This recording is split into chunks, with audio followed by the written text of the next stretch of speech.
Let's get into our final topic. And let's talk about this song that has come out by this guy named YG. So I came across this earlier. Apparently, there's a guy named YG who has sparked some controversy for releasing a song about a trans woman. I believe the song is called Tiffany. And with the song, he basically reveals about the song. Okay, so it is called Tiffany. Um, where this woman comes out and he, I guess, meets a girl, takes her home, and then he finds out that she happens to be a trans woman. But people are accusing him of being transphobic because it takes on this narrative of a trans woman deceiving him on not disclosing her trans identity to him until I guess maybe he watched. I think maybe you must have just watched the Crying Game and you was inspired by that scene and decided to write a whole song around it. So of course it sparked some backlash for people on social media. So shout out to Gay Magazine for this story that I want to bring up to y'all. So yeah, so fans are reacting to rapper YG's track Tiffany from his recently released album The Gentleman's Club. Now in the song, he tells the story of a man named Chris. Why I gotta be my name? Named Chris, who meets a woman in a club and takes her home. After discovering that she is transgender, he responds with violence, sparking conversation and criticism from listeners online. So now I want to give y'all a taste of what the song sounds like, and then we'll come back and we'll talk. Please hold. Robbie. But the premise of the song is Okay, so I will say this. Production while the song is good. Lyrically, I'm like, what the fuck was that? Them lyrics was a chop, no shade. And so I'm gonna read y'all what some of the comments said before we get into this clip, and then I got the Hope Giselle clip that we're gonna bring up because I haven't heard this clip, so I don't know if this guy's gonna say something transphobic or if he's gonna say something that is going in and letting have on YG and that lazy ass lyrics that he put in that tight ass song. And so, Sunky Angel 334 said, "Wait, what?" Hope Giselle said, "Child. Anyway, y'all going to church tomorrow, or we taking the month off?" T.S. Madison posted this GIF of like, I had to reenact it because I can't show y'all. Another person said, "Well, YG, why don't we look around LA for a studio where we can drop some beats?" Jerome Trammell, YG, I'm like, what? Her, I'm a trans woman. Unplug the mics.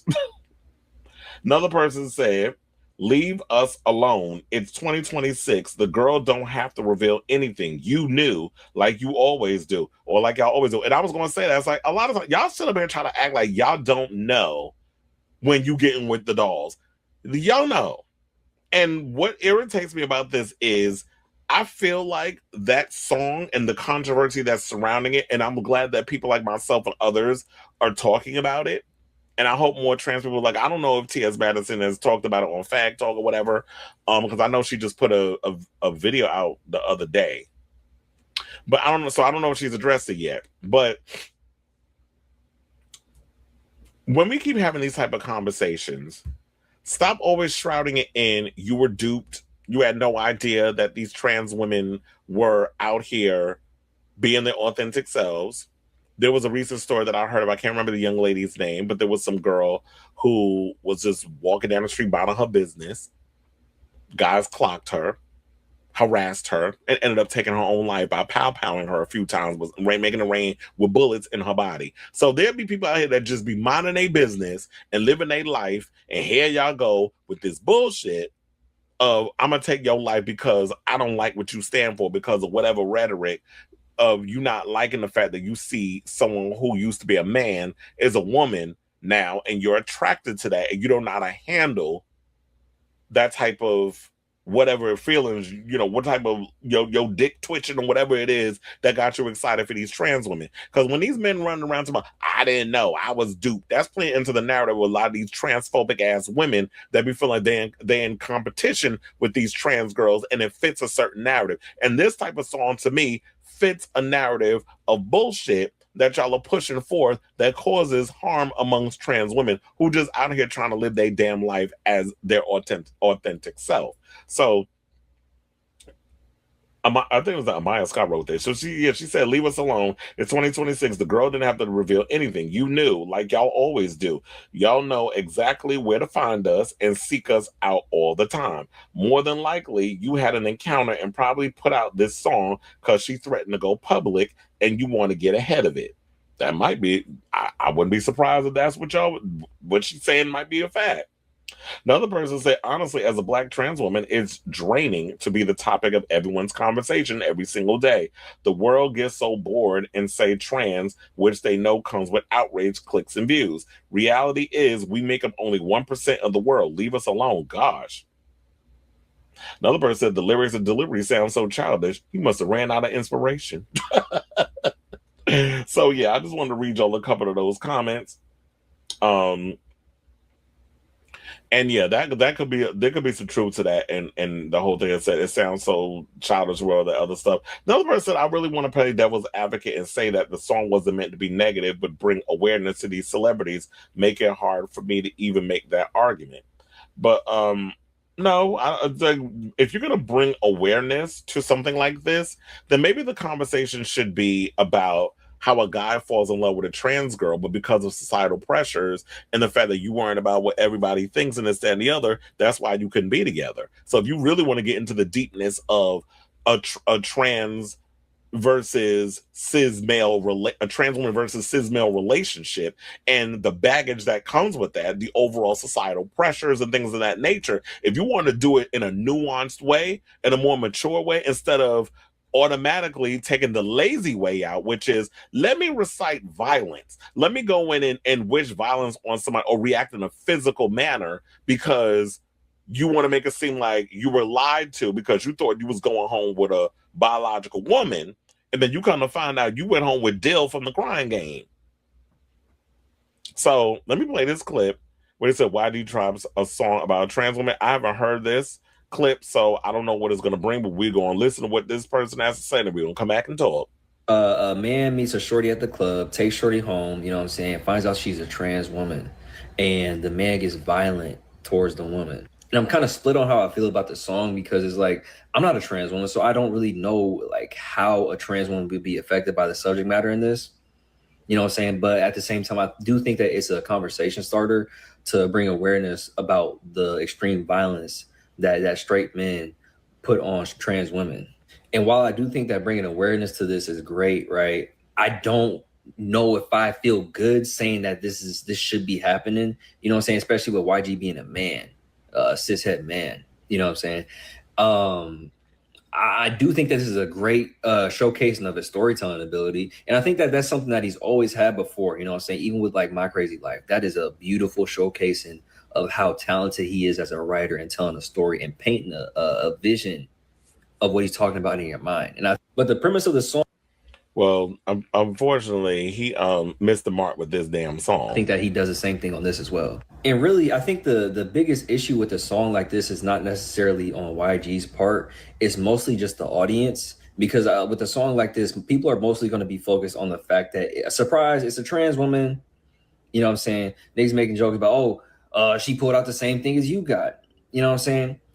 And not really taking this kind of shit seriously. But this is a very serious situation. And you can tell by the beat that he chose to talk on, to rap on, excuse me. Very somber, very solemn, and he's very emotional in it.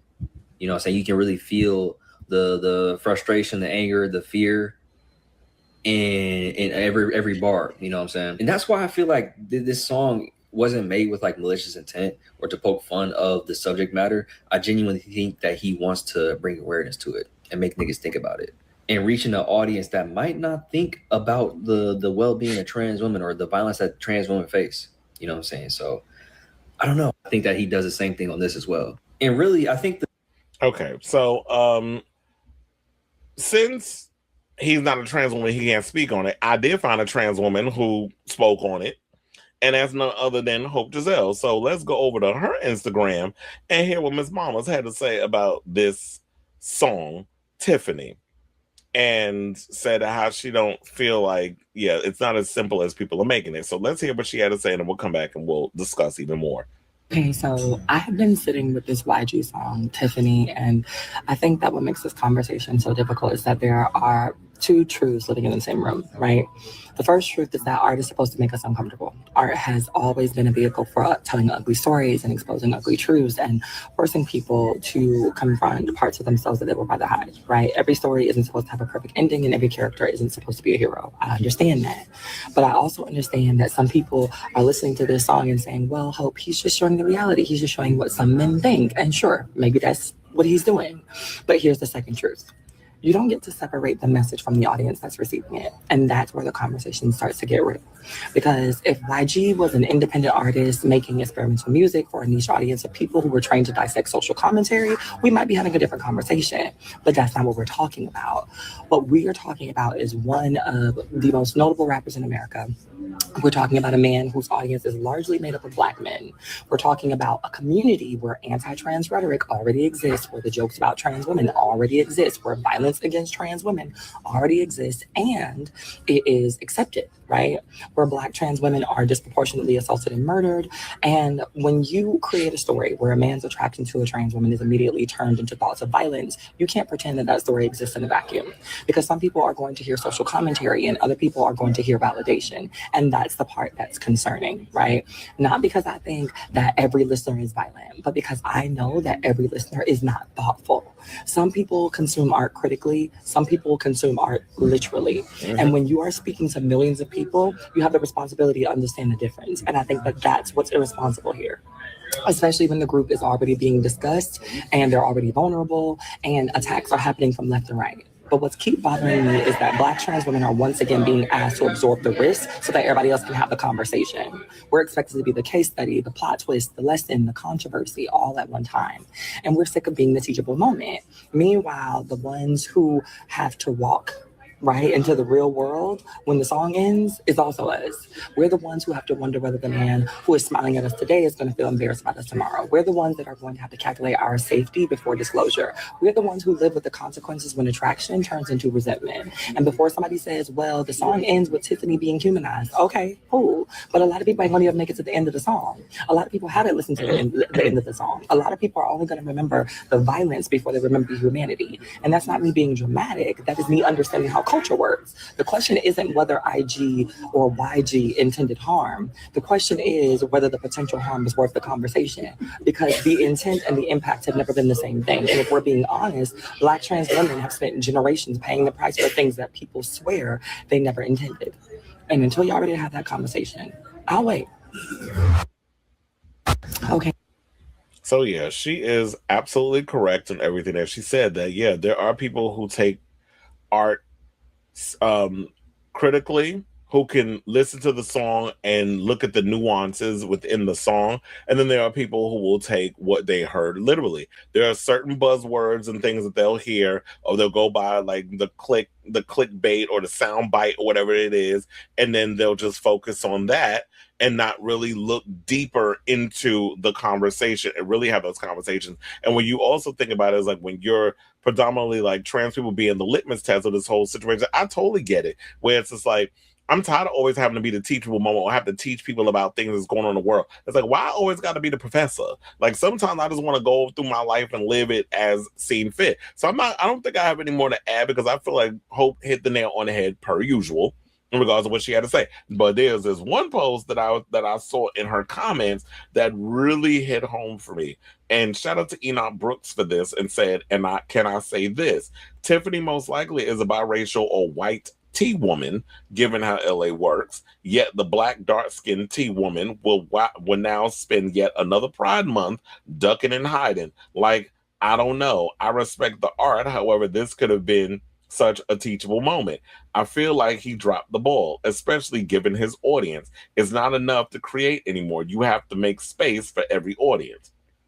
And Hope responded by saying, this is the part of the conversation that I really want to have because I think that this is the context that a lot of people miss these men make music or tell story times about women that look nothing like the women are going to be affected by their words or actions, and that's the scariest thing. And I think that's even more insidious, without me trying to blame anyone or anything that is non-black trans women know this as well, and they will completely abstain from being part of these conversations, because you don't hear the white tea girls coming out defending the black girls. I mean, if there is one, let me know. But for the most part, everybody knows the ones that get the bulk of the criticism and the abuse are the trans women of color. It's always the black ones that get the end of the stick. They're the ones that's out here misinforming and pulling stunts and being and not telling y'all the truth and stuff. When it's these white trans girls, a lot of times, that's doing the things that they want to project these things, but these men don't want y'all knowing. Not only they fucking the white girls when they get to a certain position, because we see it happening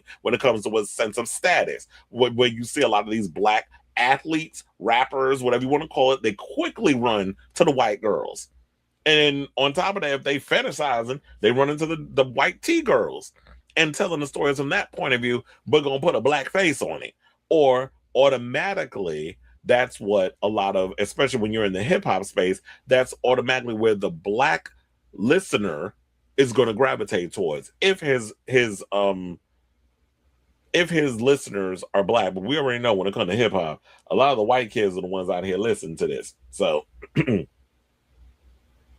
I like the idea of you trying to do a story about being a heterosexual getting out here with a trans girl, but if you're going to tell the story, I feel like y'all gotta do a better job at trying to present the stories instead of putting it in a place where and I think that's where my fear came from, is that me thinking of it in a standpoint of, yeah, it's going to cause violence, because that's automatically where people gravitate when it comes to anything remotely within the LGBTQ community. The minute that somebody ain't disclosing to y'all or doing this, that, and the other, y'all automatically run to violence as the answer. So I definitely want to hear from y'all. This is definitely a nuanced conversation. I definitely want to hear from you all in regards to this story and your overall thoughts, whatever they are. Let me know in the comments down below.